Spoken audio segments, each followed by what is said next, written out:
యూకేలో అయితే సమ్మర్ వచ్చేసింది. సమ్మర్ రాగానే ఐస్ క్రీమ్ వ్యాన్ అతను గల్లీ గల్లీ తిరుగుతాడు. పిల్లలకి ఎంతో ఇష్టమైనది. అండ్ చిన్నప్పుడు మనకు కూడా చిన్నప్పుడు పుల్ ఐస్, గీత ఐస్ క్రీమ్ ఎలా బండి మీద వచ్చి అమ్మేవాళ్ళో ఇక్కడ సమ్మర్లో యూకేలో అయితే ఇలా వ్యాన్ వేసుకొని అమ్ముతూ ఉంటారన్నమాట.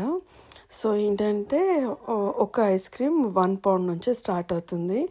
£1 నుంచి. అండ్ ఏంటంటే డిఫరెంట్ ప్యాటర్న్స్ ఉంటాయి, డిఫరెంట్ స్కూప్స్ ఉంటాయి. మనకు నచ్చింది, మనకు కావాల్సింది మనం సెలెక్ట్ చేసుకోవచ్చు. అండ్ ఏంటంటే మా పిల్లలకి ఆల్రెడీ వీళ్ళు చాలాసార్లు కొన్నారు కాబట్టి వీళ్ళకి తెలుసు ఏ ఐస్ క్రీమ్ బాగుంటుంది ఏంటి అని. వీళ్ళైతే చాక్లెట్ సిరప్ ఐస్ క్రీమ్ వీళ్ళకి నచ్చుతుంది.